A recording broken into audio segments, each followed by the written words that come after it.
ആകാശവാണി വാർത്താ അവതാരകനായിരുന്ന എം രാമചന്ദ്രൻ അന്തരിച്ചു. തിരുവനന്തപുരത്തെ വീട്ടിൽ വെച്ചായിരുന്നു അന്ത്യം. 91 വയസ്സായിരുന്നു. കൂടുതൽ വിവരങ്ങളുമായി കെ പ്രശാന്ത് കൂടി ചേരുന്നുണ്ട് തിരുവനന്തപുരത്തു നിന്നും. പ്രശാന്ത്, എപ്പോഴാണ് അന്ത്യം സംഭവിച്ചത്? ഒപ്പം ഈ സംസ്കാര ചടങ്ങുകളെ പറ്റിയൊക്കെയുള്ള വിവരങ്ങൾ ലഭ്യമായിട്ടുണ്ടോ? വിവരങ്ങൾ എങ്ങനെയാണ് പ്രശാന്ത്?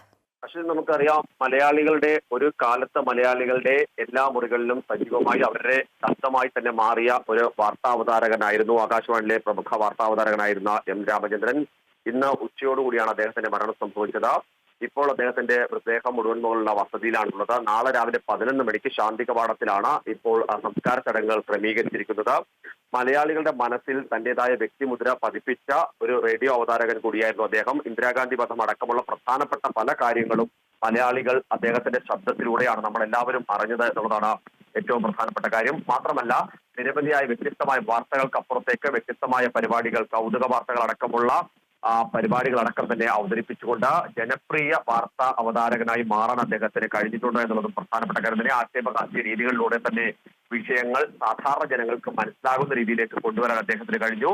അമൃത ടിവിയുമായും നമ്മളുമായൊക്കെ തന്നെ, നമ്മുടെ സ്ഥാപനവുമായിട്ടൊക്കെ തന്നെ നേരിട്ട് ഒരുപാട് പരിപാടികളിൽ പങ്കെടുക്കുകയും ഒക്കെ ചെയ്തതാണ്. സമാഗമവും അതുപോലെ തന്നെ മറ്റ് പരിപാടികളിലെല്ലാം തന്നെ അദ്ദേഹം പങ്കെടുക്കുകയും ഒക്കെ ചെയ്തു. ഇങ്ങനെ ഓരോ തരത്തിലും മലയാളികളുടെ ഏറ്റവും പ്രിയപ്പെട്ട അവതാരകനായി അദ്ദേഹം മാറി. വൈദ്യുതി വകുപ്പിലെ ഉദ്യോഗസ്ഥനായിരുന്ന സമയത്താണ് അദ്ദേഹത്തിന് റേഡിയോയിൽ ജോലി കിട്ടുന്നത്. അവിടെ നിന്നാണ് പിന്നെ അദ്ദേഹം 4 പതിറ്റാണ്ടോളം നീണ്ടുനിന്ന ഒരു വാർത്താ അവതരണ രീതി, അതിന്റെ ഒരു വലിയ പ്രവർത്തനം തന്നെ മുന്നോട്ട് കൊണ്ടുപോകാനൊക്കെ അദ്ദേഹത്തിന് കഴിഞ്ഞത്. അവിടെ നിന്നാണ് അദ്ദേഹം പിന്നീട് മറ്റ് പല രീതികളിലേക്ക്, മറ്റ് വാർത്താ അവതരണ രീതി, പ്രത്യേക ഒരു മാതൃക തന്നെ അതിലേക്ക് കൊണ്ടുവരാൻ അദ്ദേഹത്തിന് കഴിഞ്ഞു എന്നുള്ളതാണ് ഏറ്റവും ശ്രദ്ധേയമായ കാര്യം.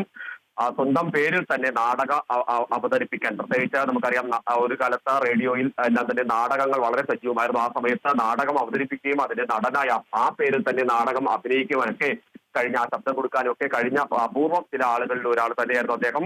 നേരത്തെ നമ്മൾ സൂചിപ്പിച്ച പോലെ സമാഗമം, അതുപോലെ തന്നെ ഉദയാമൃതം, അതോടൊപ്പം തന്നെ എന്റെ പ്രഭാതം, അങ്ങനെ നിരവധി പരിപാടികൾ അമൃത ടിവിയുമായി സഹകരിച്ച് അദ്ദേഹം മുന്നോട്ട് വരുന്നു. അത്രയും ആത്മബന്ധം നമ്മളുമായിട്ടൊക്കെ തന്നെ ഉണ്ടായിരുന്നു. ഏതായാലും വാർത്താ അവതരണ മേഖലയെ സംബന്ധിച്ച് വലിയ തീരാനഷ്ടം തന്നെയാണ് എം രാമചന്ദ്രന്റെ വിയോഗം.